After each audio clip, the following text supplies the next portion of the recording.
بسم اللہ الرحمن الرحیم الحمد للہ رب العالمین والصلاة والسلام علی سیدنا محمد وآلہ وصحبہ اجمعین۔ سید ندین عزیز صاحب کے ترجمے کا مقدمے کا مطالعہ جاری رکھتے ہیں، اور یہاں پر پہنچے تھے کہ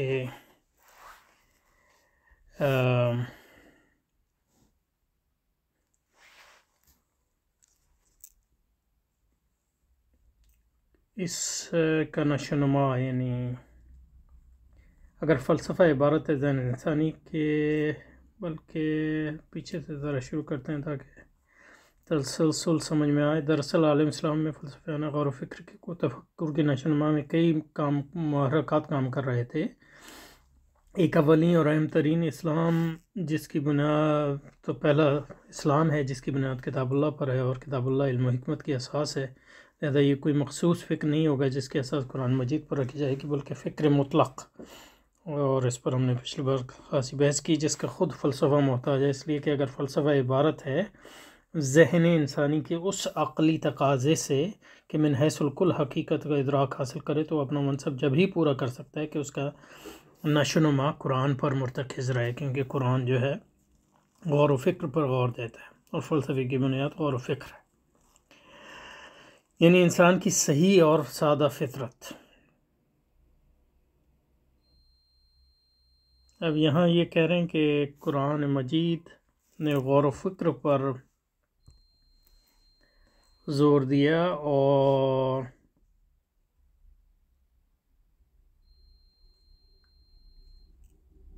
فلسفہ ذہن انسان کی صرف میں حیث الکل حقیقت کا ادراک حاصل کرے، وہ اپنا منصب جب ہی پورا کر سکتا ہے، یعنی فلسفہ کہ اس کا نشو نما قرآن مجید پر مرتکز رہے، یعنی قرآن مجید کے تابع ہو، یعنی انسان کی صحیح اور سادہ فطرت کی بنیاد پہ فلسفہ جو ہے وہ فلسفے کی بنیاد جو ہے انسان کی صحیح اور سادہ فطرت۔ تو صحیح اور سادہ فطرت کیا ہے انسان کی؟ یہ قرآن مجید سے ہی پتہ چلتا ہے۔ تو یعنی فرما رہے ہیں کہ فلسفہ جو ہے اپنا مقصد تبھی پورا کر سکتا ہے جب اس کی بنیاد قرآن مجید پر ہو، اور قرآن مجید پر ہونے کا مقصد یہ ہے کہ جو انسان کا صحیح تصور ہے وہ قرآن مجید دیتا ہے، انسان کی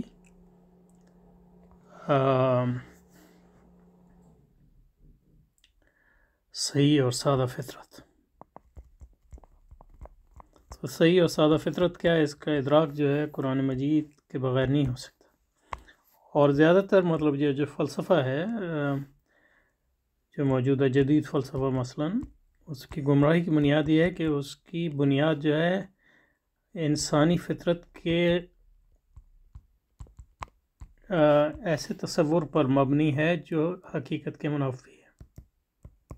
وہ انسان کی حقیقت نہیں ہے۔ تو انسان کی حقیقت جو سمجھنی ہے، تو وہ صحیح اور سادہ فطرت انسان کی کیا ہے؟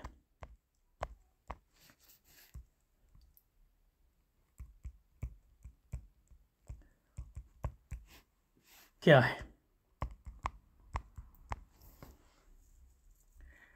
اب سادہ سے مراد یہ نہیں سمجھنی چاہیے کہ وہ یعنی رومانوی تصور، یعنی سادہ زندگی کا، یہ نہیں ہے۔ صحیح اور سادہ فطرت کا مطلب یہ ہے کہ فطرت، انسان کی جو صحیح فطرت ہے وہی اس کی بنیادی فطرت ہے۔ تو اب قرآن مجید کے تصور کے مطابق انسان کی صحیح اور سادہ فطرت کیا ہے؟ تو اس کے لیے پھر آیت کریمہ کا حوالہ دے رہے ہیں، یہ سورہ روم کی آیت نمبر 30 کا حوالہ دے رہے ہیں۔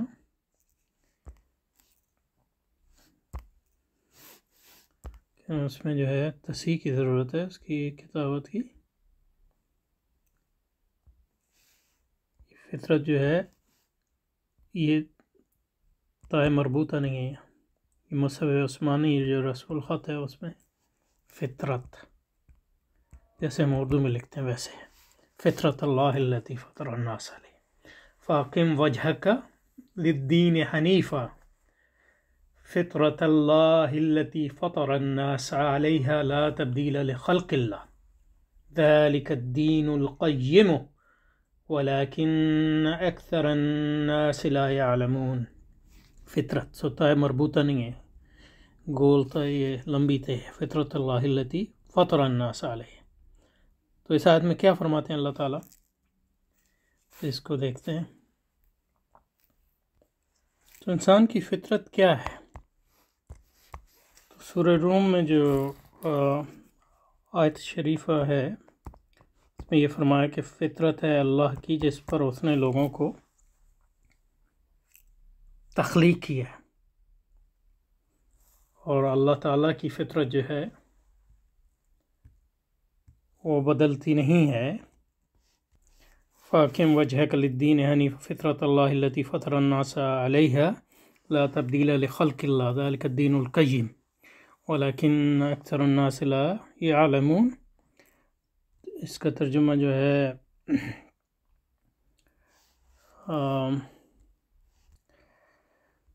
ترجمہ مولانا مودودی صاحب نے کیا ہے. پس اے نبی اور نبی کے پیرووں یکسو ہو کر اپنا رخ اس دین کی سمت، حاکم وجہک للدین حنیف، سمت میں جمع دو، قائم ہو جاؤ اس فطرت پر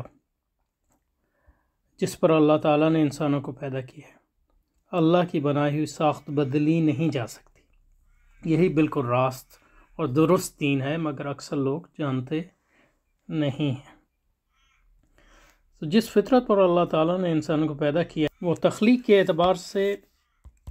تو یہ ہے کہ ہر ایک کو اللہ نے بندگی کی فطرت پہ پیدا کیا.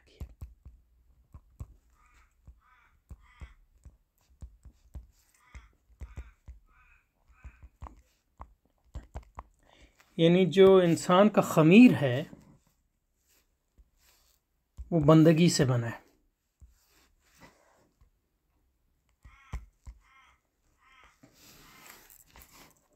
تو انسان کے پاس یہ اختیار نہیں ہے کہ اللہ کی عبادت کرے یا نہ کرے، یعنی عبادت کرے یا آزاد ہو جائے. وہ اللہ کی عبادت نہیں کرے گا تو کسی اور کی عبادت کرے گا، کیونکہ عبادت اور بندگی جو ہے اس کی فطرت میں، یہ ایک فطرت جو ہے اس کی تخلیقی فطرت ہے. اور پھر اس میں اللہ نے انسانوں کو یہ اختیار دیا کہ وہ چاہیں تو خدا تعالیٰ کی عبادت کریں اور چاہیں تو شیطان کی عبادت کریں یا نفس کی عبادت کریں یا اپنے بڑوں کی عبادت کریں، بندگی کریں. لیکن انسان کو اللہ نے یہ اختیار نہیں دیا کہ وہ بندگی نہ کرے. تو اس لیے جو لوگ آزادی کی دعوے بھی کرتے ہیں وہ حقیقت میں مطلب یہ ہے کہ آزادی نہیں ہوتی، بلکہ یہ ہے کہ وہ کسی نہ کسی کی بندگی کر رہے ہوتے ہیں، چاہے اپنے نفس کی بندگی کر رہے ہوں یا خواہشات کی بندگی کر رہے ہوں. جیسے کہ اللہ تعالیٰ نے فرمایا فرأیت من اتخذ الہہ ہواہ، کیا تم نے اس شخص کو نہیں دیکھا جس نے اپنی خواہشات کو اپنا الہ بنا لیا، اپنا معبود بنا لیا. تو یہ ہے فطرت انسان کی. اور اس تصور فطرت پر جو فلسفہ قائم ہوگا، تو یہ تصور فطرت یہ ہے کہ اللہ نے اختیار دیا ہے انسان کو، انسان کی فطرت جو ہے بندگی ہے، اور جو اختیار دیا ہے وہ یہ ہے کہ چاہے تو اسلام ہو جو اس کی صحیح فطرت ہے، یعنی مطلب یہ ہے کہ جو اللہ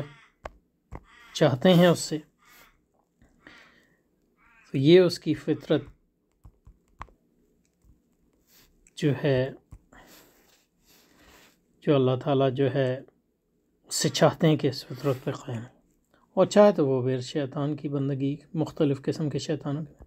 تو یہاں بنیادی جو فطرت ہے اس میں یہ اختیار نہیں ہے کہ بندگی اختیار کرے یا نہ کرے. یہ اختیار ہے کہ بندگی خدا کی اختیار کرے یا خدا کے علاوہ کسی اور شیطان کی اختیار کرے.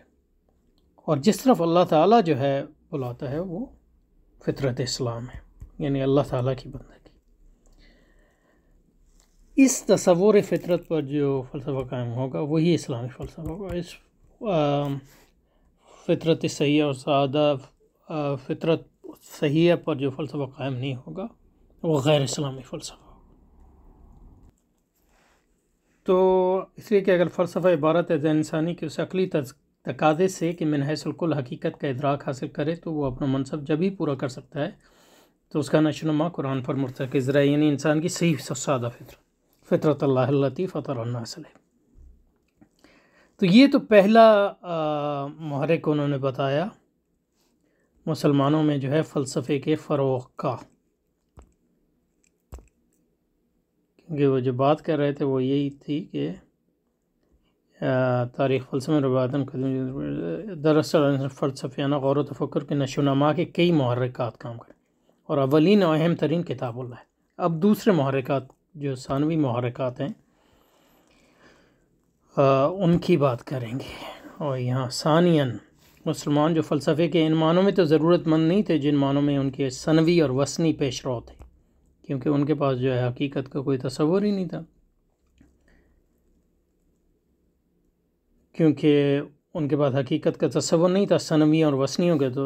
اس کے بغیر ان کو ممکن ہی نہیں تھا کہ وہ اپنا خصوص تصوریات کی تشریح و توسیع کر سکتے۔ اور یہ جو ہے مسلمانوں کو یہ مسئلہ درپیش نہیں تھا، کیونکہ مسلمانوں کے ہاں کتاب اللہ ہے جس میں جو ہے صحیح فلسفیات بیان کر دیا گیا۔ لیکن چونکہ کتاب اللہ خود غور و فکر پر زور دیتی ہے تو اس لیے جو فلسفہ ابھرا اس غور و فکر کی بنیاد پر صحیح فطرت، حقیقی فطرت کے تصور جو قرآن دیتا ہے اس کی بنیاد پر وہ اسلامی فلسفہ ٹھہرا۔ لیکن اس کے علاوہ بھی بات کہ وہ اس کے اخذ و اقتصاب پر مائل ہوئے تو اس لیے کہ ان کے افکار و خیالات کا رخ اسلام سے ہٹنے نہ پائے۔ تو دوسرا جو سبب تھا مسلمانوں کے ہاں جو فلسفے کا فروغ کا، خاص طور پہ وثنی اور ثانوی فلسفوں کو پڑھنے کا مقصد یہ تھا کہ اسلام کا دفاع کیا جا سکے۔ تو مسلمانوں میں جو فلسفے کے فروغ کے اسباب تھے، ایک تو یہ تھا کہ قرآن مجید یہ اولین محرک ہے، کیونکہ قرآن مجید اور فکر پر زور دیتا ہے دونوں معنوں میں جو ہم نے پچھلی بار بیان کی۔ لیکن اس کی بنیاد پہ جو فلسفہ آتا ہے وہ اسلامی فلسفہ ہے۔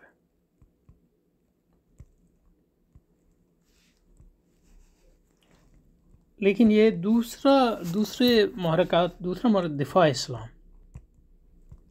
جب مسلمان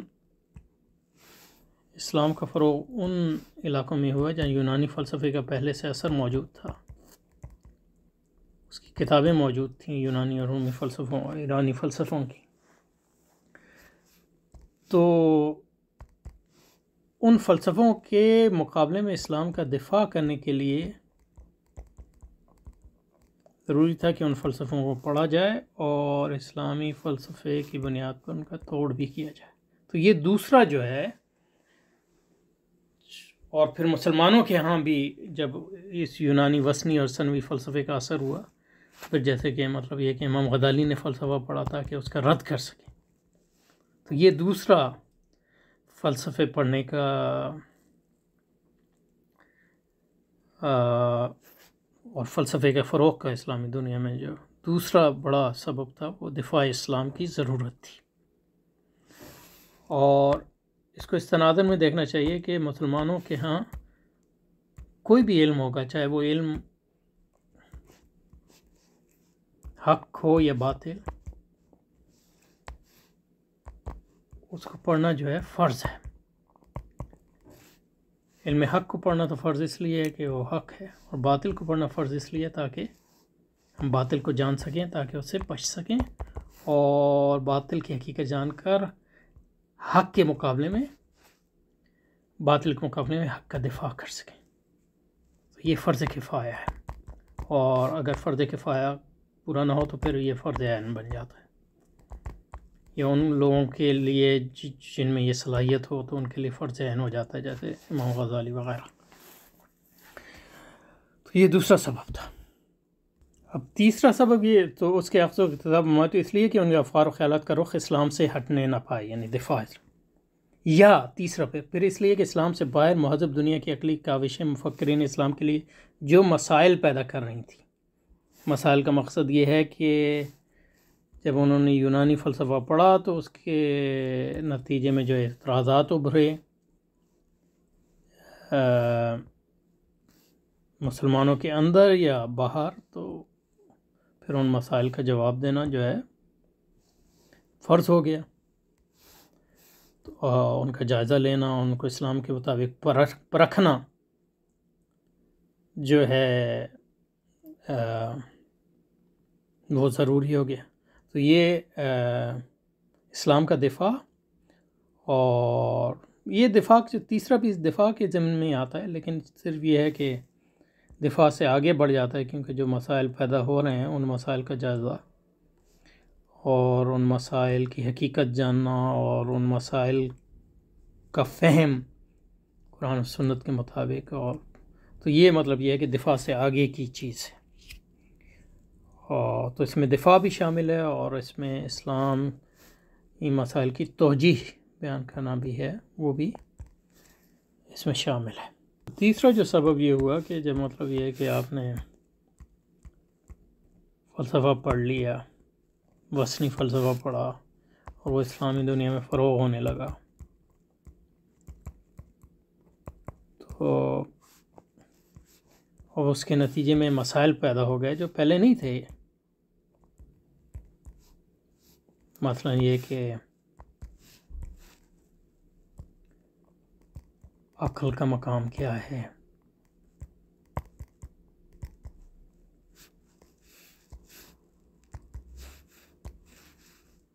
کیا محض عقل کی بنیاد پہ مطلب یہ ہے کہ اللہ تعالیٰ کی حقیقت اور اس کی مرضی جانی جا سکتی ہے کہ نہیں، یعنی معتزلہ وغیرہ، یا یہ کہ توحید اور وحدانیت کے بارے میں جو مسائل پیدا ہوئے ہیں کہ اب عقل کی بنیاد پہ خدا تعالیٰ کی حقیقت سمجھنے کی کوشش کریں تو ذات اور صفات کا تعلق اور اس کا توحید اور وحدانیت کے مسائل پر اس کا جو اثر ہے، تو ان مسائل کو پہلی بات تو سمجھنا، اسلامی موقف اختیار کرنا، دین اور اسلامی موقف کی فلسفیانہ توجیہ بیان کرنا، تاکہ جو ہے جو فلسفیانہ مزاج کے نے جو سوالات پیدا کیے تھے ان کا جواب دیا جا سکے. تو نہ صرف یہ اسلام کا دفاع بلکہ اسلام کی فلسفیانہ توجیہ، یہ تیسرا سبب تھا جس کی وجہ سے فلسفہ اسلامی معاشروں میں پھیلا، اور پھر مطلب یہ ہے کہ وہ علم کلام کا ایک جزو لا ينفک بن گیا، اور آج تک وہ علم کلام میں اس لحاظ سے شامل ہے، ان دونوں لحاظ سے کہ اسلام کا دفاع، پھر اسلام کا صحیح موقف جو ہے فلسفیانہ مسائل کے بارے میں، اور اس کی صحیح اسلامی توجیہ وغیرہ. تو یہ تیسری ضرورت تھی. اور چوتھی جو ضرورت ہے وہ پھر اب انہوں نے مطلب دوسری اور تیسری جس کو میں نے کہا وہ انہوں نے دوسری کے ضمن میں ہی بیان کیا، تو ہم کو وہ 2 الف اور 2 بے کر دیتے ہیں. اور پھر چوتھی جو یہ بیان کر رہے ہیں، چوتھی وجہ جس کی بنیاد پہ جو ہے جو ان کے ہاں تیسری جگہ ہے، ثالثاً اپنا ذوق و تجسس. تو پھر جو ہے مطلب چوتھی ہماری ترتیب کے لحاظ سے چوتھی ترتیب کے مطابق چوتھی وجہ جو ہے اسلامی دنیا میں فلسفے کے فروغ کا یہ تھا کہ مطلب یہ کہ انسانوں کی طرح جو ہے تہذیبوں میں بھی تجسس ایک یعنی فطری چیز ہے. تو جب آپ کے ہاں ایک فلسفہ باہر سے آیا اور ارسطو اور افلاطین کی کتابیں ترجمہ ہوئیں، تو یہ ایک فطری بات ہے کہ لوگ جو آپ کے ذہین لوگ ہیں وہ یا جو متجسس لوگ ہیں وہ اس کو پڑھیں اور دیکھیں کہ پھر اس کے بارے میں جو ہے یعنی تجسس جیسے مطلب یہ ہے کہ کیوریوسٹی جس کو انگریزی میں کہتے ہیں، وہ ایک ایک سبب بنتا ہے جس کے نتیجے میں آپ جب نئے حالات پیدا ہوتے ہیں یا نئی چیزوں کے بارے میں سے آپ روبرو ہوتے ہیں تو پھر جو متجسس لوگ ہوتے ہیں ان کو پڑھنے کی اور سمجھنے کی کوشش کرتے ہیں، تو اس کے نتیجے میں پھر مسائل بھی پیدا ہوتے ہیں، تو پھر مسلمانوں کو ان مسائل کے حل کرنے کے لیے اس کو پڑھنا لازم ہو گیا۔ اور رابعاً اور ہمارے لحاظ سے پانچویں جو سبب تھا اس کا، وہ نو اسلام قومیں یعنی نئی مسلمان قومیں جنہوں نے یعنی ایک بڑی تعداد جو مسلمان ہوئے وہ لوگ تھے جو پہلے عیسائی تھے، جیسے شام میں اور مصر میں اور فلسطین میں اور لبنان میں اور مغرب اسلامی میں اور جزیرہ نما عرب اور اس کے ارد گرد کے علاقوں میں عیسائیت تھی، اور عیسائیت جو تھے ان کے یہاں رومی اور یونانی فلسفہ جو ہے بڑے عرصے سے چل رہا تھا، تو وہ اور ان کے یہاں ان کا اپنا علم کلام تھا وغیرہ، تو جب وہ مسلمان ہوئے تو وہ چیزیں اپنے ساتھ لائے۔ اسی طرح ایرانیوں کے یہاں اپنا فلسفہ تھا، پھر ہندوستانی مسلمان ہوئے تو ان کے اپنا۔ تو رابعاً وہ نو اسلام قومیں جنہوں نے اگرچہ اسلام قبول کر لیکن ان کی روایت ابھی تک غیر اسلامی تھی، یعنی مطلب یہ کہ اور جن کا ذہن بار بار اس وثنی ثنوی فلسفے کی طرف منتقل ہو جاتا تھا جس نے ان کے دل و دماغ کی پرورش کی۔ تو یہ ان لوگوں کی بات کر رہے ہیں جو مطلب مسلمان ہوئے تھے بڑی عمر میں، اور ان کی ذہنی پرورش پوری طرح ایک غیر اسلامی ماحول میں ہوئی تھی، تو وہ اتنے آسانی سے نہیں جاتی، یعنی مطلب یہ ہے کہ حتیٰ کہ مطلب یہ ہے کہ ایسے بڑے صحابی جیسے ابو ذر غفاری رضی اللہ تعالیٰ عنہ، ان کو رسول پاک نے فرمایا کہ تم میں بھی جاہلیت کی کچھ عادتیں ہیں۔ اس کا مقصد یہ تھا کہ مطلب جاہلیت میں جن لوگوں کی پرورش ہوئی تھی، جاہلیت سے مراد مطلب اسلام سے پہلے کے عربی ماحول، اسی لحاظ سے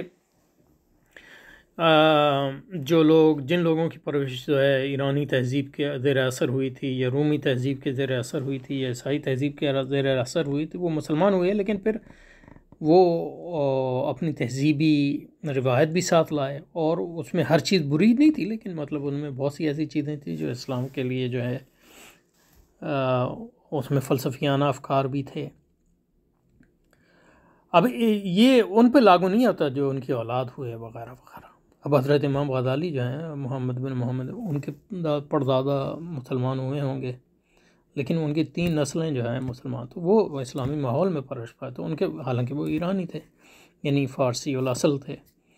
ان کے بارے میں نہیں کہہ رہے، لیکن جو لوگ اس وقت مسلمان ہوئے جب مطلب یہ ہے کہ جو ان کے آباء و اجداد جیسے پردادا ان کے مسلمان ہوئے، تو وہ ان کی پرورش ایک دوسرے ماحول میں تھے، تو مسلمان ہو بھی گئے، لیکن یہ کہ پوری طرح وہ اثرات جو ہے نہیں جاتے، تو ان اثرات میں ایک اثر جو ہے فلسفہ بھی تھا۔ لیکن جن روایت کی ابھی تک غیر اسلامی تھی، جن کا ذہن بار بار اس وثنی اور ثنوی فلسفے کی طرف منتقل ہو جاتا، جس نے ان کے دل و دماغ کی پرورش کی تھی، اس سے غالباً وہ اپنے نئے عقائد کی مصالحت کا راستہ اختیار کر رہے تھے، تو پھر مطلب یہ ہے کہ اب وہ مسلمان ہو گئے، تو اس میں ایک طریقہ یہ ہے کہ پرانے افکار کو پوری طرح رد کر دیا جائے، دوسرا یہ ہے کہ ان کے درمیان مصالحت تلاش کی جائے، تو اس مصالحت کے نتیجے میں جو ہے فلسفیانہ بحث جو ہے ابھرتی ہے، اور لیکن جس کی مسلمانوں نے بڑے شد مت سے نفی کی، یعنی مصالحت کی نفی اس لحاظ سے کی، ہر فکر سے تو نہیں کی، یعنی مسلمان ہر چیز کو رد نہیں کرتے، کیونکہ ہم کہتے ہیں کہ ہر قوم کی طرف پیغمبر آئے تو ہر قوم میں اچھی روایات موجود ہیں، تو وہ روایت جو اسلامی روایت ہیں تو وہ ہم برقرار رکھتے ہیں۔ تو جو مسلمانوں کا صحیح طریقہ وہ یہ ہے کہ تزکیہ کیا جائے، یعنی مطلب اچھی روایت لے لی جائیں، اور بری روایات کو مطلب اگر ان کی اصلاح کی جا سکتی ہے تو کر دی جائے، ورنہ ان کی نفی۔ تو یہ نفی محض نہیں ہے، مگر پھر اس وقت جب اسلامی مشرق کا دل و دماغ صدیوں کے زوال کے بعد مدہوش ہو گیا، اہل مغرب کچھ اپنے غرور اور کچھ اپنے ذہنی تعصبات کے زیر اثر، جن کا تعلق قومی اور مذہبی رقابتوں سے ہے، مثلا کچھ فکر کی بطری اچھا اب یہاں نئی بحث شروع کر دی انہوں نے۔ تو چوتھا جو سبب مسلمانوں میں فلسفے کی فروقت یہ تھا کہ جو لوگ مسلمان ہوئے تو فلسفہ ان کی روایت میں سے ایک روایت تھی، تو وہ ان روایت کو اپنے ساتھ لائے، کسی نہ کسی حد تک، تو اس کے نتیجے میں پھر فلسفہ مسلمانوں میں پھیلا، اور اس کے نتیجے میں پھر اسلامی فلسفے کے فروغ کی بھی ضرورت پیش آئی، تاکہ ان فلسفیانہ روایت کی تنقید اور ان کی تنقید وغیرہ کی جا سکے۔ تو یہ 4-5 جو ہے اسباب تھے جن کی بنیاد پر مسلمانوں کے ہاں فلسفے کا فروغ ہوا، تو اس کو جاری رکھیں گے۔